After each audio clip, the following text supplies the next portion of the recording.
안녕하십니까. 함께하는 방송, 소통하는 방송, 미리 알려주는 방송 EJ 이재필입니다.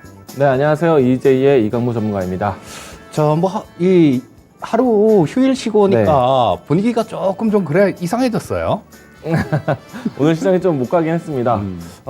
그런데 뭐 크게 달라질 건 없지 않았나. 오늘 좀 그냥 쉰 것 같습니다. 일단 아마 네. 그랬던 것 같아요. 네. 어제 뭐 중국이나 얘네 이쪽이 좀 빠졌거든요. 네. 얘네들이 좀 빠졌는데 우리는 어제 쉬면서 덜 빠졌으니까 네. 뭐 오늘 이렇게 반영을 시킨 것 같은데 일단 뭐 다음 주 만기가 조금 마음에 걸리는데 그 부분은 좀 이따가 시황 얘기하는 시간에 좀 말씀드리기로 하고요. 오늘도 유튜브 활짝 열려 있으니까 유튜브에 궁금하시거나 뭐 어떤 질문이든 다 좋습니다. 유튜브에다 올려주시면 저희가 되는 대로 대답을 해드리도록 하겠습니다. 네, 일단 일찍부터 이 유튜브에 접속하신 분들과 인사를 나누기 바쁜데요. 많은 분들 또 들어오셔도 저희와 또 계속해서 소통을 나눌 수 있다는 점 한 번 더 이야기 드리겠습니다. 자, 그러면은 오늘 전반적인 시장에 대한 이야기를 좀 해볼까요? 저는 휴일 이후에 우리 시장이 열렸지만은, 우리 휴일 동안에 중국에서의 봉쇄 완화 소식이 있었기 때문에 우리 시장에서도 앞으로 좀 기대할 수 있는 좀 모멘텀이 생기지 않았나라고 생각을 합니다. 어제 미증시가 인플레이션, 경기 둔화 이와 같은 이야기로 해서 다시 한번 좀 쉬긴 했었지만은 조금 전에 이야기했던 내용들은 사실 그동안에 우리가 많이 꺼내왔었던 내용들이죠. 그래서 이 때문에 시장이 좀 빠졌다라기보다는 단기적으로 좀 강하게 올라왔던 증시 분위기에 대해서 숨고르기였다라고 생각을 합니다. 여기에 우리 시장도 최근에 좀 빠르게 반등을 하기도 했었고, 특히나 이제 수급적인 부분들이 뒷받침이 많이 좋았었는데, 오늘은 좀 수급이 쉬어가는 모습이 연출됐습니다. 그래서 우리 시장도 전반적인 글로벌 증시에 이 키 맞추기가 되면서 쉬어가지 않았나 생각이 되고요. 저는 좀 개인적으로 좀 아쉬웠다라는 생각이 듭니다. 하지만 이제 중국의 봉쇄 해제에 대한 이벤트는요, 다시 한번 또 우리가 또 꺼낼 수 있는 모멘텀이 될 수 있다라고 생각이 되고요. 일단은 중국의 봉쇄 해제뿐만 아니라 보다 더 적극적인 경기 부양 정책이 나올 수 있다는 점에 대해서는 우리가 이제 아껴둘 수 있는, 잠재적으로 쓸 수 있는 그와 같은 모멘텀이 되지 않을까라고 생각을 하고 있습니다.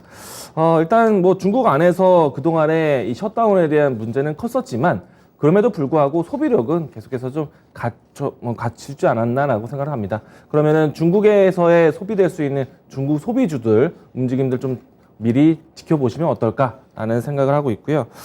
관련해서는 뭐 대표적으로 화장품 그리고 여행 관련된 종목들이 되지 않을까 예상을 해보고 있습니다. 오늘은 장 초반 때에 이와 같은 이 봉쇄 해제에 대한 뉴스 때문에 우리나라에 상장되어 있는 중국 기업들의 움직임들이 좀 변동이 좀 나왔었거든요. 근데 여기에서 추가적인 확산은 나오진 않았고, 조금 아쉽지만은 중국 소비주에 대한 움직임까지는 조금은 시간을 좀 갖추는 모습이었습니다. 하지만 이제 지난주부터 해서 예고되었던 내용들이었기 때문에 저는 충분히 모멘텀을 삼을 수 있는 숨고르였다라고 생각이 되고요. 그러면 이제 관련된 종목들 한번 보도록 하죠. 아모레퍼시픽이라든지 LG생활건강에 대한 주가 차트를 보도록 하겠는데, 다중바닥을 만들었던 위치에서 이제 모멘텀을 찾을 수 있는 시기가 왔기 때문에 저는 충분히 21선에 올라타 있는 위치, 그리고 또 최근에 바닥권을 확인하고 난 다음에 반등에 대한 포인트는 계속 보여주지 않을까라고 생각이 되고요. 뭐 LG생활건강도 마찬가지가 될 것 같다라고 생각을 합니다. 자, 여기서 여행주인 이제 대한항공이라든지 아시아나항공도 이 추세에 대한 지지선을 좀 회복했다라고 생각이 되고요. 지난주 주중에 좀 반등이 나왔었던 양봉이요, 그동안에 최근 28,000원 라인대에 대한 지지 테스트를 잘 보여준 모습이었다라고 생각이 되고요. 하나투어, 모두투어 마찬가지다라고 생각을 합니다. 여기에서 이제 면세점에 대한 수요도 기대해 볼 수 있는데, 우선 호텔신라부터 해서 그 밖에 백화점 관련된 종목들도 어느 정도는 바닥을 확인했기 때문에 추가적인 상승에 대한 추세에 대해서는 큰 의심은 없다. 오늘 봉쇄 완화에 대한 이야기들이 나온 것이 바로 증시에 연결되지는 않았지만은 오늘 쉬고 난 다음에 내일부터 다시 한번 또 움직일 수 있는 포인트이기 때문에 저는 긍정적으로 보실 필요 있다. 중국 소비주 관련된 종목들 챙겨보자라고 이야기 드리겠습니다. 네. 자, 저는 오늘 그 시장에 대해서 조금 파생시장하고 관련해서 좀 말씀을 드리려고 하는데요. 자, 어제 휴일이었고 오늘도 뭐 휴일 지나고 난 다음에 좀 외국인들 아침부터 보니까 선물 매도가 상당히 좀 거세게 나왔습니다. 아침에 뭐 한 1,000억, 1,700억 정도, 그 정도 매도로 시작했는데, 장중에는 거의 8,000억이 넘는 그 정도까지 매도를 했었고요. 뭐 그러다 오후장에는 조금 정리를 하는 그런 모습이었는데, 자, 다음 주가 선물 옵션 동시 만기입니다. 매월 두 번째 목요일이, 매월은 옵션 만기고, 3, 6, 9, 12월은 선물까지 같이 만기니까 동시 만기가 되는 거죠, 6월은.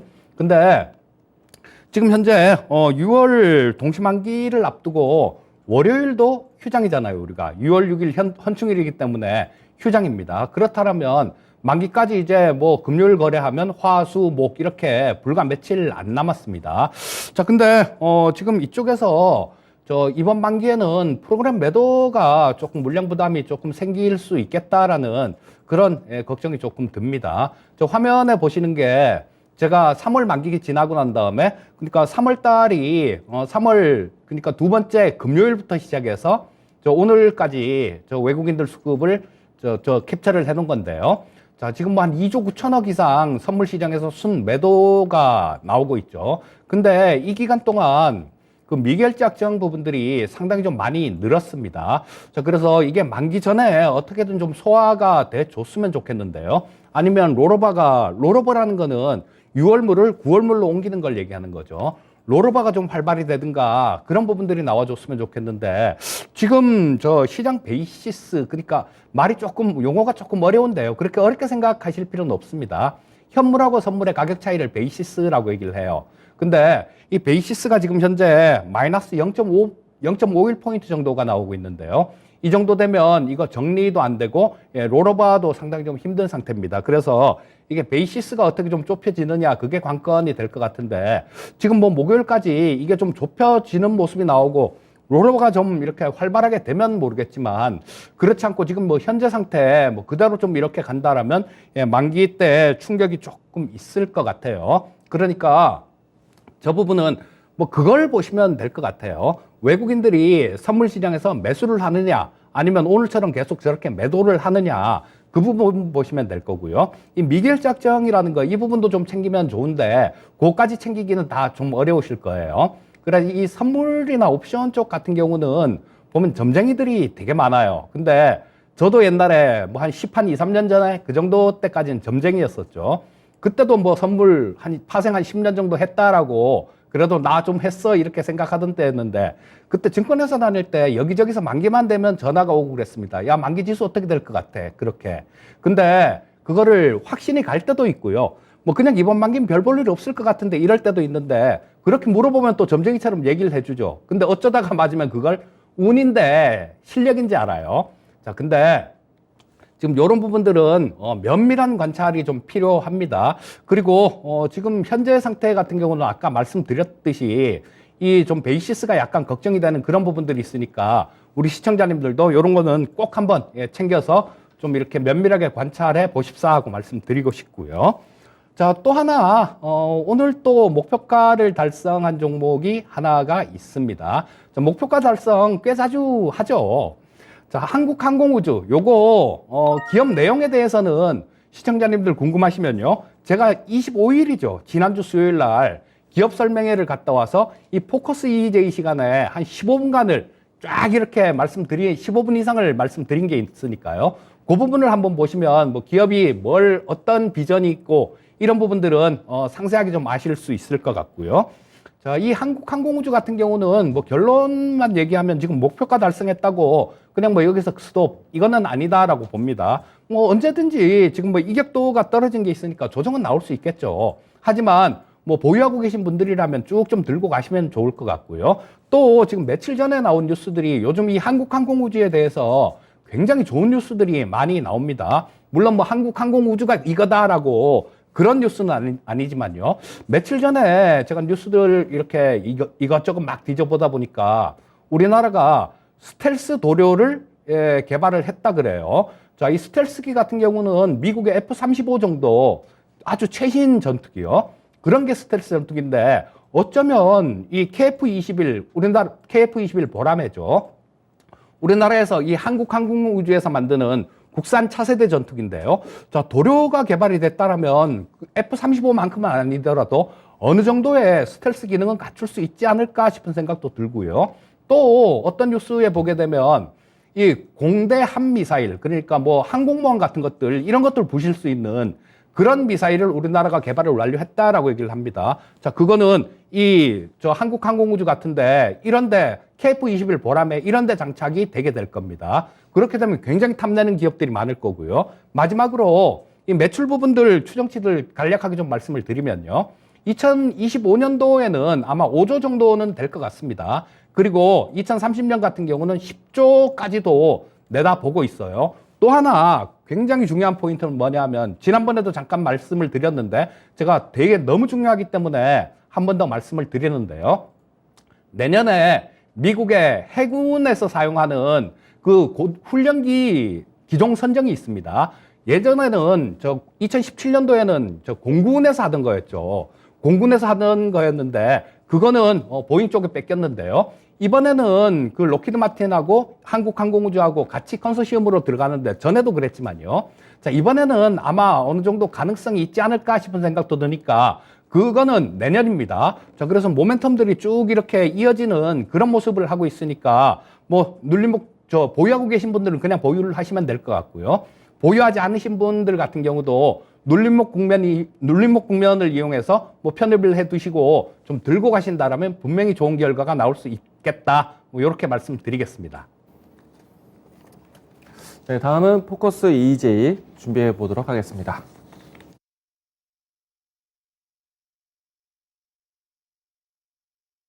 네, 오늘 제가 준비한 포커스 EJ는요, 우크라이나 재건에 관련된 키워드를 가지고 왔습니다. 이미 이제 지방선거를 앞두고 이 국민의힘 쪽에서는 이준석 대표를 통해서 이 우크라이나 방문에 대한 이야기가 좀 먼저 나왔었거든요. 이제 이번 이 휴일 기간 동안에요, 우크라이나에서 이 외교 인사가 방한하는 일정이 생겼습니다. 이 때문에 지금 그동안에 우크라이나 재건에 대한 기대감으로 해서 형성됐었던 테마주들의 움직임들이 조금은 카더라 통신, 좀 가능성, 이와 같은 내용들 흐름 안에서 실질적으로 우크라이나 재건 사업에 대한 기대감이 현실화되는 그와 같은 좀 기대감이 만들어지지 않을까 예상을 하고 있을 것 같고요. 날짜는 이번 6월 6일 날 우크라이나 외교 차관인 드미트로 세닉 이 방한하는 일정을 좀 준비하게 되고요. 여기서 실질적으로 재건하는 방안에 대한 논의가 이야기될 것으로 전망을 하고 있습니다. 한국과 우크라이나에 대한 뭐 주요 물품에 대한 교역 또 그리고 주요 투자에 대한 이야기들도 오갈 것으로 예상하고 있기 때문에 그동안의 시장에서 전쟁 테마주로 움직임이 나왔었던 리스크가 컸던 종목들 같은 경우에는 조금은 시장에서 좀 걱정이 낮아지지 않을까라고 생각을 하고 있습니다. 무엇보다도 이와 같은 우크라이나 재건에 대한 이야기들이 조금 더 직접적인 움직임들이 나올 수 있는 종목들도 있는데요. 우선은 이제 이 관련된 종목들 한번 살펴보도록 하겠습니다. 오늘까지 주가 흐름을 보시게 되면은 사실 좀 빠른 추세로 해서 많이 올라와 있기도 한데요. 일단은 우크라이나 외교 차관에 대한 방한 소식이 나왔기 때문에 추가적인 탄력 흐름이 나오지 않을까 예상을 해봅니다. 관련된 테마 종목도 하나씩 보도록 하겠는데요. 자, 해인 종목입니다. 이달 중에 5월달 중에 이제 반등하기 시작을 했었고요. 지금은 가격대로 했을 때는 6,000원 라인대에서 14,500원 라인대까지 11,450원 라인대까지 움직임이 나왔었고요. 그리고 윗꼬리가 크게 연출되면서 재차 빠지기도 했었지만은 지금 지난주 후반 또 이번 주까지 반등을 하고 있는 모습입니다. 아무래도 이 우리나라 주요 국회의원들이 우크라이나 방문 예고까지 되어 있기 때문에 아무래도 우리나라 기업들, 우리나라 입장에서 우크라이나 재건 사업에 직접적인 참여가 예상이 되고 있다는 점 참고적으로 이야기 드리겠습니다. 우선 이제 해인 같은 경우에는요, 굴삭기라든지 불도저와 같은 건설 기계 중장비를 만드는 회사에 있고요. 주요 부품에 대한 수입 판매를 해왔던 이력이 있다 보니까 우크라이나와 같은 해외 루트에 대한 재건 산업에 대한 기대감으로 올라왔다라고 할 수 있겠습니다. 다음 종목도 보도록 하겠는데요. 서암 기계 공업입니다. 우선은 이제 소함기계공업도 일전에 한번 큰 움직임, 상한가를 기록했던 모습이 있었기 때문에 만약에 다시 한번 우크라이나 재건과 같은 실질적인 논의와 가시화된 뉴스가 나온다면은 탄력을 함께 나올 종목이다라고 보시면 좋을 것 같고요. 이 종목 같은 경우에는 하단에서 22이동평균선을 걸쳐서 다시 한번 반등을 준비했기 때문에 이 종목에 대한 추세 대응은 21선에 따라서 대응하시면 될 것 같습니다. 이 기업 같은 경우에는 기업과 뭐 실린더, 공작기계 부품을 만드는 회사이다 보니까 이와 같은 중장비 떠나서 기계 공급에 대한 수요로 주목을 받을 것으로 예상하고 있습니다. 자, 현대 에버다임도 있는데요.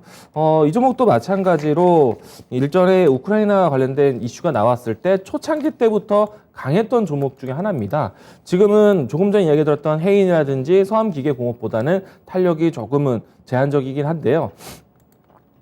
이 종목 같은 경우에는 최근에 올라왔을 때 윗꼬리가 자주 발생하는 이와 같은 특징이 있습니다. 따라서 이번에도 만약에 다시 올라온다라면은 직전에 있었던 정고점 위치에서 윗꼬리 가능성에 대한 부분들 참고하셨으면 좋겠습니다. 이 종목은 덤프트럭이라든지 타워크레인, 중장비 판매뿐만 아니라 토목 사업까지 하고 있기 때문에 재건 산업 관련해서 종목들을 함께 보실 수 있는 종목입니다. 보통 이제 재건 산업에 대한 이슈가 있으면은 대부분 건설 장비 회사들 위주로 해서 올라오게 되고 있는데요. 다음 종목도 보도록 하겠습니다. 수산중공업입니다. 이 종목도 건설 장비 기계 종목 중에 하나이고요. 초창기 때 움직임이 좀 먼저 오기도 했었는데 지금은 상대적으로 높이를 봤을 때 3,000원 라인대에서 4,600원 라인대까지 움직였던 종목이기도 합니다. 이 종목도 마찬가지로 이평선에 대한 정배열을 따라서 진행되고 있는 모습이기 때문에 주가 대응은 추세 따라 대응하시면 좋을 것 같습니다. 이 종목도 마찬가지로 건설 중장비, 특수 차량을 만드는 회사이기 때문에 함께 관심 있게 보시면 좋을 것 같고요. 그리고 우크라이나 재건 사업이 나왔을 때 가장 탄력적인 종목, 대장주 역할을 자주 했었던 종목인데요. 다스코 종목입니다. 이 종목 같은 경우에는요, 지금 한 달여 가까이 계속 꾸준하게 오름세를 보여주고 있는데, 물론 이제 등락이 상당히 얌전하지 않습니다. 거친 모습도 있습니다. 음봉을 크게 갖기도 하고요. 그리고 또 탄력도 상당히 큰 종목 중에 한 종목인데요. 다스코 같은 경우에는 뭐 도로 안전 시설물이라든지 그리고 건축 기자재를 만들게 하는 기업이기도 하고요. 특히나 이제 도로 또 그리고 교량과 같은 사업 부분을 가지고 있는데 해외 시장 진출을 준비하는 기업 중에 하나입니다. 그래서 다른 종목들보다는 먼저 움직임이 나왔었고 다른 종목들 대비해서 좀 대장주 역할을 하면서 큰 움직임이 나왔다는 점 참고하시면 좋을 것 같습니다. 저 한 종목도 보도록 하겠는데요. 이 종목을 빼놓지 않고 이야기를 할 수는 없을 것 같습니다. 왜냐하면은 조금 전까지 이야기했던 종목들 같은 경우에는 보통은 중장비 기계라든지 도로 또 교량 이와 같은 사업군을 가지고 있기 때문에 연관성을 좀 따져봤지만 실질적으로 우크라이나 안에서의 사업 역량 경험이 있는 기업은 도화 엔지니어링 유일하다라고 할 수 있겠습니다. 이 기업은 일찌감치 이 우크라이나에서 재건 사업에 대한 부분들이 이미 경험을 가진 종목이고요. 물론 단점이 있다라면은 아주 오랜 기간 동안에 그와 같은 이 협력 관계가 아니다 보니까 아직은 초창기다라는 리스크는 있다. 그런데 다른 기업들보다는 그래도 경험이 있기 때문에 도화 엔지니어링을 저는 좀 가장 탑픽 종목 중에 한 종목으로 보고 있습니다. 자, 이 종목도 이 우크라이나 재건에 대한 이야기가 나왔을 때 상한가를 갔던 종목이기 때문에 지금은 등락이 상당히 좀 제한적으로 움직임이 나오고 있지만은 탄력을 가지고 있는 종목이라는 점. 내일장에서 움직임을 본다라면은 다시 한번 21선 올라왔을 때 다시 대처한다라면 22선에 따라서 대응하셨으면 좋겠다라는 말씀 이야기 드리겠습니다. 자, 전반적으로 우크라이나 재건에 관련된 테마주 역할이긴 한데요. 실질적으로 정부 차원에서 우크라이나 재건 사업에 대한 관계를 맺는다라면은 지금은 카더라와 같은 테마보다는 실질적인 기업에 대한 실적 전환이 나올 수 있는 기업들도 분명히 나올 수가 있다는 겁니다. 지금은 관련된 뭐 중장비 회사들을 찾고 있지만은 실질적으로 정부의 지원에 따라서 재건 사업에 참여할 수 있는 기업들이 윤곽이 나올 텐데요. 그때는 조금 더 실질적인 기업들을 선택해서 대응하셔야 된다는 것 이야기 드리도록 하겠습니다. 자, 오늘 제가 준비한 키워드는요, 우크라이나 재건에 대한 이야기였습니다.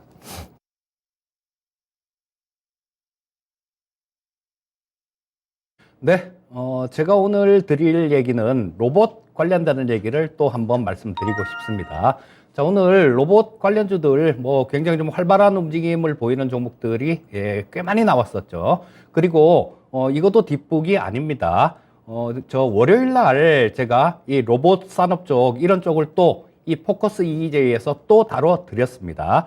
자, 뭐 그러고 난 다음에 화요일 거래하고 그다음 뭐 수요일 하루 쉬고 오니까 뭐 꽤 좋은 그런 움직임들이 나오고 있네요.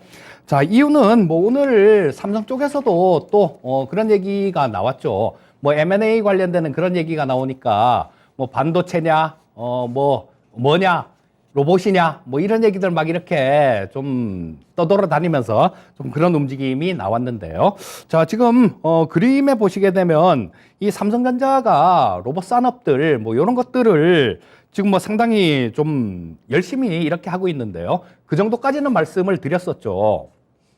올해 그러니까 작년에 로봇 TF팀이었던 거를 지금 올해 로봇 사업팀으로 바꿨고 그 직원이 작년에 13명이었었는데 지금 뭐 130명 정도로 늘어났다라고 말씀을 드렸는데요. 이 전장 사업팀이 180명인 걸 보면 굉장히 좀 큰 그런 인원 증가폭을 보여주고 있죠. 자, 그리고 이 인원들은 올해 연말까지 2배로 확충할 계획이다라는 뉴스가 나왔죠. 자, 그리고 올해 뭐 삼성에서 상용화한 1000로봇 챔스를 좀 출시를 할 예정이고요. 그 다음에 뭐 저런 것들 돌봄용 가정용 로봇들 뭐 이런 쪽도 출시를 할 것이다라는 그런 뉴스가 나왔습니다. 그리고 이 로봇 관련해 갖고는 우리나라에서뿐만 아니라 해외에서도 굉장히 좀 많이 얘기가 되고 있죠. 자, 일론 머스크가 좀 기분 나쁜 얘기를 한마디를 좀 했었죠. 자, 우리나라 한국을 이렇게 좀 빗대 갖고 하는 얘기인데 한국에다 대고 직접 얘기를 한 거죠. 자, 지금 출산율 이게 개선되지 않으면 3세대 후에는 현재 인구의 6%밖에 없을 것이다라는 얘기를 했는데요. 6%면 우리나라 인구 300만 정도밖에 안 된다라는 얘기인데 뭐 설마 이 정도까지야 가진 않겠죠. 뭐 저기 푸틴한테 한번 1대1로 한번 싸우자 그럴 때는 마음에 들었는데 이런 얘기를 하니까 또 마음에 조금 안 드네요. 자, 근데 뭐 결론은 그 얘기였습니다. 일론 머스크가 저 기사들 쫙 이렇게 제가 캡처를 해놨는데요. 자, 이 얘기는 뭐냐 하면 뭐 저 인력들 모자란다. 그러니까 지금 이 로봇 산업들 이런 것들을 만들어서 적극적으로 좀 여기에 투자를 해야 이 저 노동력이 부족한 것들 이런 것들을 커버할 수 있다라는 그런 얘기가 뭐 저 주된 내용입니다. 그리고 바로 옆에 있는 그림은 저 월요일 날 제가 좀 말씀을 드릴 때 로봇 산업 말씀드릴 때 그때도 갖고 나왔던 그림인데요. 자, 저 전년 동기 비해 갖고 올해 1분기에 미국 쪽에 산업용 로봇 주문이 40%가 증가했습니다. 자, 그래서 뭐 이런 부분들을 살펴본다라면 로봇 산업들 같은 경우는 좀 커지지 않을래야 커지지 않을 수가 없는 그런 부분이죠. 자, 그리고 또 보시게 되면 일론 머스크는 지금 올해 그랬습니다.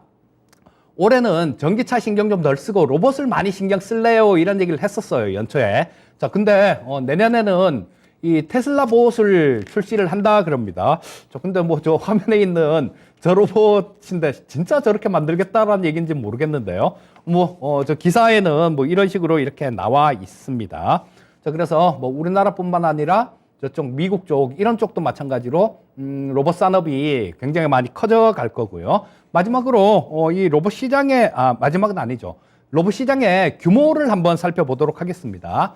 자, 저 그래프 역시 우측에 있는 거 중국 통계죠. 중국의 예상치 이런 것들은 엊그저께 월요일 날 보여드렸던 그림입니다. 근데 2025년도에 100억 위안까지 갈 것이다. 뭐 이런 예상치가 있죠. 100억 위안이면 우리나라 돈으로 뭐 1조 8천억 정도 그쯤 되겠네요. 그리고 이 전체 시장 글로벌 시장은 굉장히 많이 커질 것 같아요. 자, 1779억 달러 정도니까 이거 200조가 훌쩍 넘어가는 돈이죠. 2025년도 정도면. 자, 그래서 지금 뭐 현재 시장보다 엄청나게 지금 2025년이라고 해봤자 지금부터 시작해서 뭐 한 3년밖에 안 남았지 않습니까? 뭐 중국 같은 경우는 좀 더블까지도 안 되는데요. 글로벌 로봇 시장 같은 경우는 더블도 훨씬 넘게 뭐 이렇게 커진다라는 그런 내용인 것 같아요. 그런 내용인데 뭐 저건 물론 추정치입니다. 뭐 저거대로 이렇게 딱 움직이지 않을 거고 더 커질 수도 있고 뭐 작아질 수도 있고 뭐 그런 부분들인데 일단 예상치는 저렇게 나온다라는 거예요. 자, 그러면 이 로봇들을 사용할 때 편의성이 있어야 좀 쉽게 사용을 할 수 있겠죠. 자, 뭐 우리나라 오늘 뉴스들 막 이런 것들 막 뒤지다 보니까 두산 로보틱스에서 나온 뉴스가 하나가 있습니다. 자, 이거 뭐 저 편의성을 위해서 뭐 저런 것들 서비스 센터, AS 센터 뭐 요거를 저 로봇 저 협동 로봇 전용 AS 센터를 개설을 한다라는 콜센터를 개설을 한다라는 그런 뉴스가 있었죠. 자, 저 콜센터라는 것도 사용자의 편의성을 증진시키기 위해서 하는 거죠. 우리 전기차 충전소 아무것도 없을 때요. 그럴 때 전기차 사기가 겁났지 않습니까? 하나, 둘 충전소 이렇게 깔리고 인프라 같은 것들 이렇게 깔리니까 이 전기차 같은 경우도 보급이 급속하게 늘어나는 거고요. 이 로봇 산업도 마찬가지다라고 봅니다. 협동 로봇이라는 거는 지난번에 로봇 얘기할 때마다 좀 말씀을 드리는데요. 가장 이 성장성이 큰 게 이 협동 로봇입니다. 자, 뭐 그냥 협동 로봇 하면 헷갈릴지도 모르는데 그냥 로봇팔이라고 생각을 하시면 돼요. 그 로봇팔로 사람하고 같이 뭐 이렇게 작업을 할 수 있는 그런 것들인데 이 지금 법이 산업용 로봇 같은 경우는 사람하고 한 공간에 있을 수가 없습니다. 칸막이가 돼 있어야 돼요. 그 위험하니까 그렇죠. 근데 저 협동 로봇은 그런 제한이 없기 때문에 저런 부분이 아마 굉장히 빨리 치고 나갈 텐데요. 자, 뭐 그렇다면 뭐 우리나라 로봇 기업들 중에 협동 로봇 관련되는 쪽들 뭐 이런 쪽들도 좀 있으니까 그런 부분들은 눈여겨봐야 될 필요가 있겠죠. 자, 종목을 좀 살펴보도록 하겠습니다. 첫 번째 말씀드릴 종목은 SPG인데요. 자, 이거 차트 보시면 참 많이도 올라왔습니다. 그리고 이 SPG는 이 EJ라는 프로 처음 시작할 때 아마 그 첫 주에 아마 제가 추천을 드렸을 거예요. 그래서 그때 가격이 11,000원 정도였습니다. 뭐 그래서 저 고점 수익률로 따지면 뭐 70%대 후반 정도 뭐 그쯤 되는데 지금 오늘 종가 기준으로 따져도 뭐 한 60%대 후반 정도 그쯤은 될 것 같습니다. 자, 근데 이 SPG는 로봇의 핵심 부품인 정밀 감속기 이 시장의 절대 강자다 이렇게 보시면 됩니다. 그리고 이 정밀 감속기는 일본에서 막 수입하고 그래왔던 부분들을 이 SPG가 저 국산화를 하고 있기 때문에요. 시장 점점 커져갈 거고 뭐 그 지배력 또한 남다르기 때문에 실적 부분들 굉장히 좋아지는 그런 추세가 이어질 겁니다. 뭐 1분기 실적만 하더라도 전년동기 비해 갖고 굉장히 좋아졌죠. 그래서 이 SPG 같은 경우도 뭐 우리 시청자님들 보유하고 계신 분들 같은 경우는 그냥 뭐 아까 한국항공우주 말씀드렸듯이 그냥 쭉 좀 이렇게 길게 보유하시면 좋을 것 같고요. 그렇지 않은 분들 같은 경우는 눌림목들 나오면 한번 잘 노려보시면 좋겠다. 뭐 이렇게 말씀드리고 싶습니다. 자, 그 다음 종목은 RS 오토메이션이라는 종목도 한번 보도록 하겠습니다. 자, 이 RS 오토메이션은 이 삼성전자, 그러니까 제어기하고 메카트로닉스 사업부에서 그쪽에서 출발한 회사예요. 그러니까 뭐 지금부터 시간이 굉장히 좀 오래됐죠. 뭐 한 20년까지는 아니더라도 한 17년 정도 됐네요. 그때 삼성에서 떨어져 나온 회사다 이렇게 보시면 될 거고요.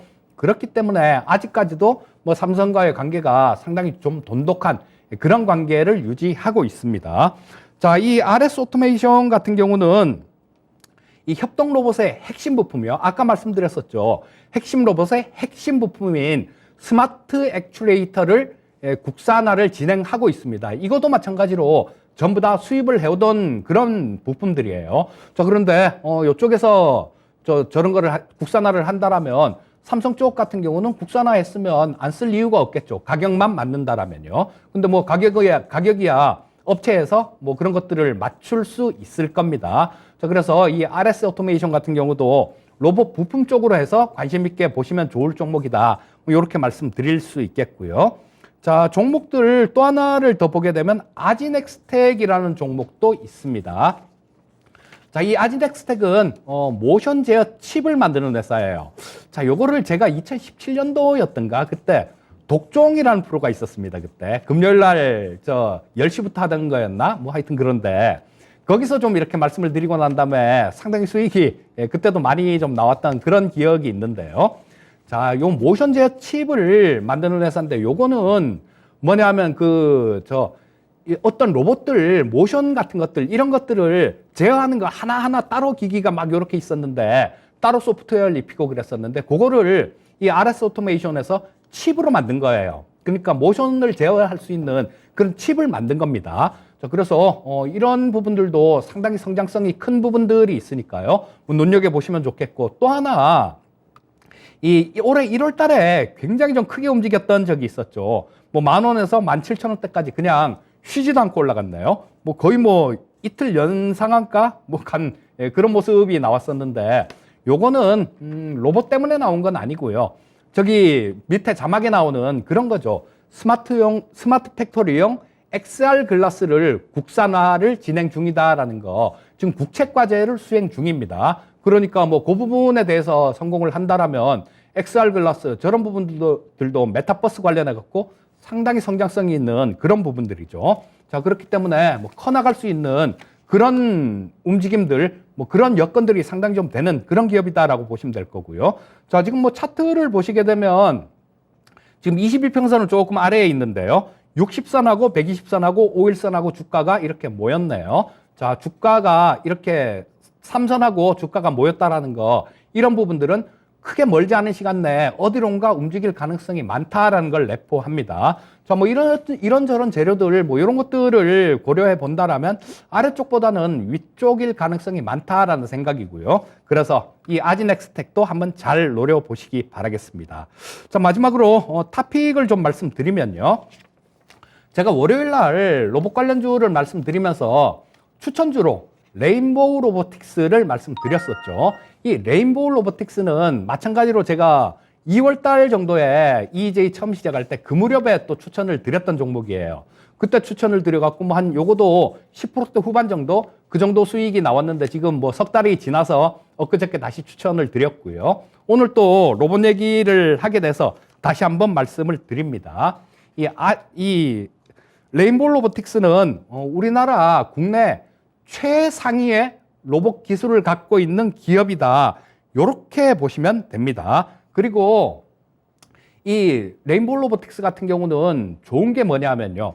이 로봇 만드는 회사들이 그렇습니다. 하다못해 보스턴 다이나믹스 있죠. 현대차가 인수했던 그쪽도 거기에 들어가는 부품들 이런 것들을 다 내재화를 못했습니다. 근데 이 레인보우 로보틱스는 뭐 사족보행 로봇도 만들고 그러는데 거기에 들어가는 부품들을 다 내재화를 했습니다. 자, 내재화를 했다라는 건 다른 데서 사오지 않고 자기들이 직접 만들 수 있다라는 얘기죠. 직접 만들어 쓴다라는 얘기입니다. 그렇게 되면 가격 경쟁력이 상당히 좀 뛰어날 걸로 그렇게 보시면 되겠죠. 뭐 대표님이 여기서 말씀하시는 것들, 영상들 이렇게 봐도 뭐 내재화한 기업이 우리밖에 없고 뭐 그런 말씀을 하시더라고요. 그리고 또 뭐 이 내재화한 게 장점은, 그쵸, 이 물건을 제품을 싸게 만들 수 있다는 장점이 있습니다라고 대표님도 그렇게 얘기를 하시니까요. 이 회사 대표님도. 자, 한번 눈여겨보시면 좋을 것 같고요. 그리고 또 로봇뿐만 아니라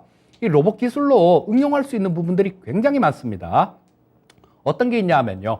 천문 관측 도구, 마운트라고 얘기를 하죠. 자, 이름은 레인보우 아스트로라고 이름을 지었네요. 자, 요건 천문 관측 기구입니다.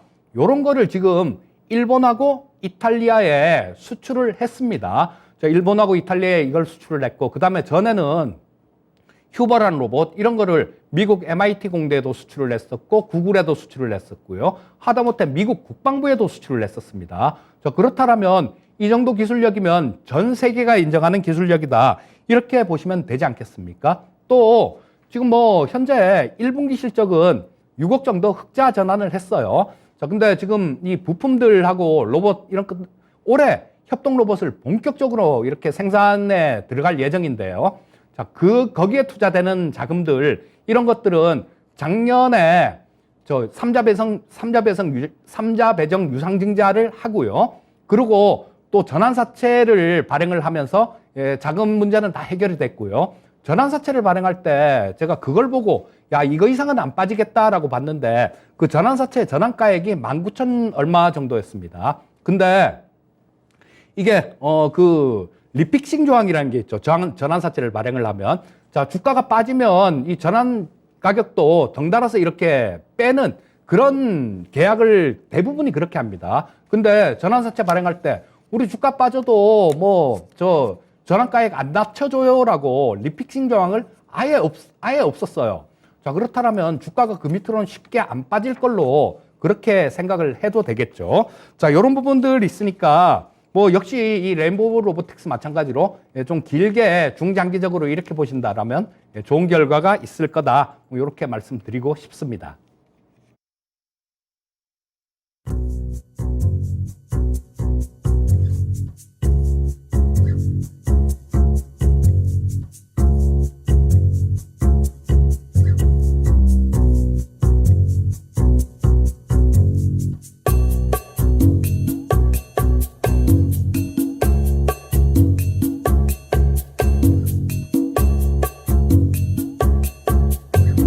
네, 오늘 제가 준비한 추천주는요, 토니모리입니다. 앞에서 제가 이 중국의 봉쇄 완화에 대해서 이제 모멘텀으로 기대해보자 라고 이야기 들었었고요. 그리고 보다 더 적극적인 중국의 중국 당국의 경기 부양 정책을 좀 키운다라면은 보다 더 이 중국 소비주 관련된 종목들에 대한 모멘텀이 커지지 않을까 예상을 해보고요. 그렇게 된다라면은 가장 먼저 떠올릴 수 있는 종목은 화장품 섹터가 아닐까 생각을 합니다. 우리나라 내부적에서도 이 방역 해제를 대부분 완화를 시켰기 때문에 특히나 이제 탈마스크에 대한 이 리오프닝으로 해서 상당히 좀 이 화장품에 대한 수요가 높아진 때다라고 할 수 있겠고요. 일단 이 토니모리 같은 경우에는 여러 가지 뭐 정책적인 내용로 해서 소비주 그리고 방역 완화와 같은 키워드로 움직임이 나올 수 있는 종목이다라고 이야기 드리겠습니다. 특히나 이제 색조 화장품에 대한 라인이 있기 때문에 탈마스크에 대한 효과로 인해서 실질적인 실적 변화도 긍정적으로 보시면 좋을 것 같고요.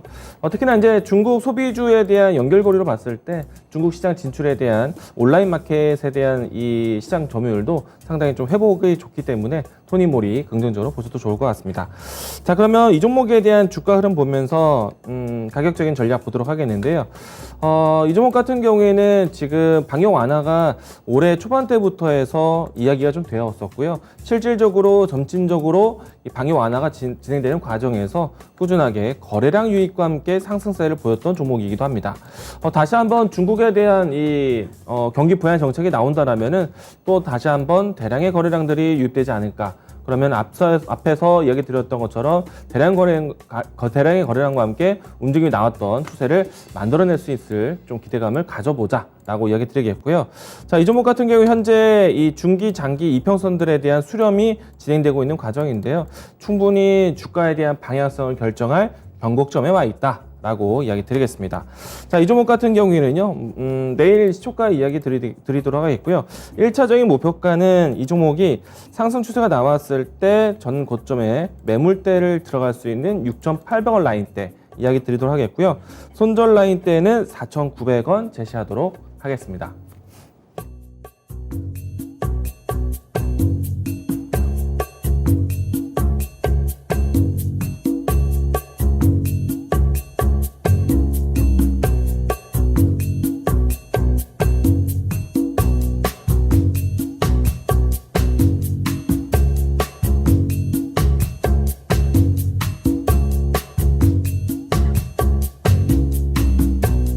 네, 오늘 이제 필 받을 종목은 역시 로봇 관련주 중에 한 종목을 골라봤습니다.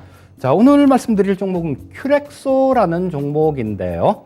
자, 이 큐렉소는 뭐 앞에서 얘기한 그런 로봇이 아니라 며칠 전에도 말씀을 드렸던 그 의료용 로봇 있죠. 미래컴퍼니 말씀드리면서 좀 이렇게 얘기했던 그 의료용 로봇이다. 이렇게 보시면 될 것 같습니다. 자, 근데 이 큐렉소 같은 경우도 기술력은 상당히 좀 강한 기술력을 갖고 있다라고 보셔야 돼요. 자, 최대 주주가 한국 야쿠르트입니다. 그리고 현재는 2대 주주가 한국조선해양인데요. 자, 이게 왜 이쪽이 2대 주주가 됐냐면요. 그때 현대중공업이라는 회사로 2017년도까지 이렇게 뭉쳐져 있었죠. 거기서 뭐 현대건설기계 떨어져 나오고 뭐 중공업 떨어져 나오고 이렇게 기업을 인적 분할을 했지 않습니까? 인적 분할을 하는 과정에서 이 현대 중공업에 있던 그 로봇 사업부, 그 중에서도 의료용 로봇 사업부를 이쪽 큐렉소로 양도를 했어요. 큐렉소로 이렇게 양도를 하면서 그걸 돈을 받은 게 아니라요. 야, 그냥 우리 돈으로 주지 말고 니네 주식으로 줘. 이렇게 해서 주식으로 받았습니다. 그래서 지금 뭐 이대주주로 6점 몇 프로 정도 보유하고 있어요. 그런데 현대중공업 같은 경우도 마찬가지로 뭐 그거를 어느 정도 기업의 미래가 있으니까 그런 걸 한 거 아니겠습니까? 그리고 또 지금 뭐 며칠 전에 또 공시가 나온 게 하나가 있는데요. 삼자배정 유상증자를 하는데요. 삼자배정 유상증자를 받는 쪽은 LNC 바이오입니다. 자, 그래서 그쪽 같은 경우도 의료기기 쪽으로 상당히 좀 비전이 있는 그런 기업이죠. 자, 의료기기, 의료용 로봇, 자, 시너지 효과가 날 수 있겠다라고 그렇게 볼 수 있겠죠. 자, 그리고 요거는 제품군들은 이런 것들을 만들어요. 자, 저 미래 컴퍼니 같은 경우는 복강경 수술 로봇이었죠. 근데 이 큐렉소는 인공관절 수술 로봇, 저 좌측 상단에 있는 거, 첫 번째 있는 거, 저게 인공관절 수술 로봇입니다. 그리고 우측에 있는 거, 저게 척추 수술 로봇이에요. 그리고 저 아래 왼쪽에 있는 거, 저게 보행재활 로봇입니다. 자, 그래서 뭐 저런 것들 지금 뭐 보행재활 로봇 같은 경우는 상당히 좀 시장 규모도 커질 수 있을 것 같습니다. 자, 그리고 미국의 하모닉 바이오닉사 이쪽에 며칠 전에 어제인가 엊그저께인가 그랬던 것 같아요. 여기에 300만 달러를 지분 투자를 한다라고 뭐 그런 공시가 나왔는데요. 저 우측 아래에 있는 거, 저 입는 로봇 있죠. 저걸 만든 회사입니다. 자, 그래서 이런 것들은 뭐 미국 쪽에 있는 기업에 지분 투자를 한다라는 거는 그쪽하고 유대 관계를 가지면서 미국 시장으로도 진출하겠다라는 얘기로 볼 수 있겠죠.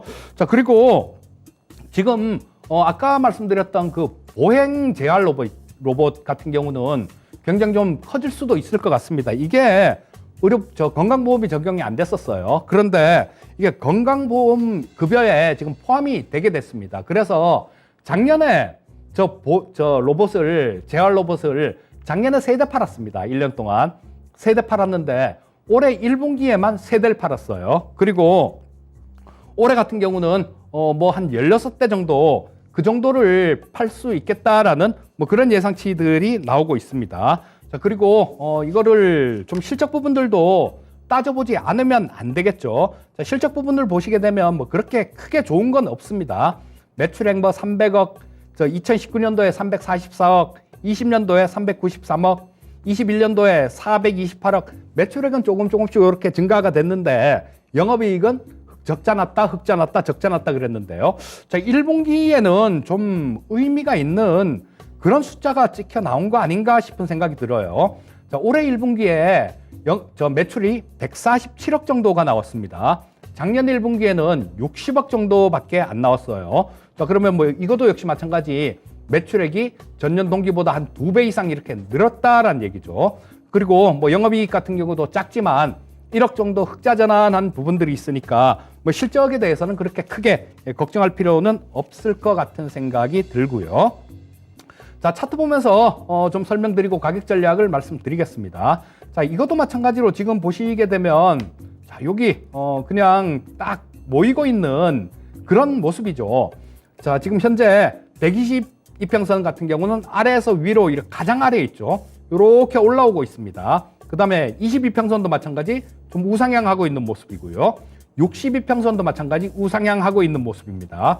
자, 그렇게 되면 좀 있으면 시간이 좀 더 지나게 되면 240선, 120선, 60선, 20선, 5일선 주가까지 한 점에 다 수렴되는 그런 모습이 나온다라고 보셔도 되겠죠. 자, 근데 요거도 마찬가지로 전에 미래 컴퍼니가 2017년도에 엄청나게 움직이고 지금까지 쉬었었죠. 큐렉소도 마찬가지였습니다. 이 종목도 마찬가지로 보시게 되면 2017년도에 여기 16년도 말서부터 시작했고 4,000원대 있던 게 17,000원 이상 갔으니까요. 뭐 요거도 마찬가지 한 4배 가까이 시세를 줬죠. 그러고 난 다음에 지금까지 좀 하락 조정을 겪고 있는 그런 모습입니다. 그러면서 지금 거의 수렴이 됐기 때문에 뭐 지금쯤 해갖고는 좀 한번 이렇게 노려봐도 되는 시점이 아닌가 싶은 생각이 듭니다. 자, 가격 전략 말씀드리면요. 오늘 종가가 8,000원인데요. 목표가는 오늘 종가에서 20% 수준인 9,600원을 제시해 드리겠고요. 손절가는 오늘 종가에서 10% 수준인 7,200원 제시해 드리겠습니다. 네, 이제 프로그램 시간이 거의 종료를 앞두고 있는데요. 짤막하게 유튜브에서 질문 주신 내용들 좀 종합해서 드리겠습니다. 반도체에 대한 관련된 질문을 좀 몇 가지 올려주셨는데요. 프로그램 초반대에 심택에 대한 추이하고요. 그리고 다음 테스에 대한 진단에 대해서 질문 주셨는데요. 일단은 반도체 관련된 종목들이 오늘 큰 움직임이 못 나왔습니다. 그리고 주 초반대에 전기전자 섹터 전반적으로 외국인 매도세가 좀 집중되기도 했었고요. 이 때문에 주중의 시장 흐름이 아주 탄력적이지 못했다라고 생각을 합니다. 그리고 심택 같은 경우에는 최근에 와서 기판에 대한 고마진 기대감으로 올라왔었지만은 그동안에 지금 변화되고 있는 디램에 대한 가격 변동 때문에 반도체 종목들에 대한 추이가 아주 빠르게 탄력적이지 못하고 있을 때이다. 그렇다면은 차익 실현 효과가 나올 수 있는 시점이기도 한데, 저는 뭐 심택에 대한 제가 말씀드렸던 심데코에 대한 추이에 대해서 걱정하지 않을 것 같고요. 반도체 업황에 대해서 이야기 드리면은 반도체 디램 가격에 대한 조정은요, DDR4에 대한 상품이고요. 앞으로 DDR5에 대한 수요가 기대되기 때문에 시장에 대한 가격 기준을 좀 다르게 보자라고 이야기 드리겠고, 그리고 지난 5월 말일 때요, 이 이재용 부회장하고 인텔 대표가 새로운 협력에 대한 이야기가 논의되었습니다. 그리고 추가적으로 이재용 부회장이 유럽 순방을 준비하게 되는데, 여기에서 네덜란드 방문이 상당히 중요합니다. ASML과의 협력에 대한 이야기들이 나올 것이고요. 그러면은 바이든이 다녀오고 난 다음에 북미 투자에 대한 좀 가속화가 나오지 않을까, ASMR에 대한 이 장비 공급에 대한 조달을 약속받고 출발하지 않을까 예상을 해봅니다. 자, 그러면은 전반적인 반도체 공급난에 대한 해소에 대한 논의와 그리고 캐파 증선에 대한 모멘텀이 나올 것으로 생각되고 있어서 반도체 업황에 대해서는 다시 한번 또 준비를 하셔도 좋겠다라는 말씀 드리도록 하겠습니다. 자, 그러면 오늘 준비한 내용은 여기까지 진행하도록 하겠고요. 네, 그러면 아직 조금 시간이 남았는데 이재필 전문가님도 질문 하나 좀 확인해 보도록 하겠습니다. 네. 자, 그러면 여기 질문 올라온 거, 그거 조금 간략하게 좀 말씀을 드리겠습니다. 저런 것들 꼭 이게 수요 관련해 갖고 이런 부분들을 말씀해 주시는데요. 지금은 수요가 거의 없죠. 그만큼 초기 단계다라는 겁니다. 자, 그리고 아까 좀 말씀드렸듯이 하이닉사 미국에요. 그쪽에 입는 로봇 보행하는데 걷는데 도움을 주는 로봇 같은 것들, 저런 것들은 걷기 힘든 분들 같은 경우는 많이 좀 필요하지 않겠습니까? 그리고 또 지금은 몇 대 이게 생산을 안 하기 때문에 수요가 없으니까 가격 자체도 굉장히 비싼 거고요. 저런 것들이 수요가 늘어나게 되면 규모의 경제가 생기게 되죠. 그렇기 때문에 이 규모의 경제가 생기게 되면 가격도 떨어지게 돼 있습니다. 마찬가지잖아요. 뭐든지 다 마찬가지입니다. 처음에 자동차 처음에 생산할 때요, 가솔린 자동차, 그때 포드가 그 가솔린 자동차를 처음으로 이렇게 대량 생산하는 차를 만들었는데요. 그때 기차 한 대 값도 넘는 돈이 들었습니다. 그런데 대량 생산 체계를 갖추니까 가격은 떨어지게 돼 있으니까 앞으로 이런 쪽도 마찬가지로 그런 쪽으로 흘러가리라고 보시면 되겠습니다. 네, 오늘 준비한 EJ는 여기까지고요. 이번 주 동안에 외국인의 순매수세가 들어온 것을 좀 먼저 봤었기 때문에 주 후반까지, 내일까지 좀 여유가 있지 않을까 생각을 합니다. 투자 심리가 점차 좋아지고 있습니다. 이번 주도 끝까지 힘내시기 바라겠고요. 저희는 다음 주 월요일 날 또 이 시간에 찾아뵙도록 하겠습니다. 시청해주신 시청자분들 감사합니다. 감사합니다.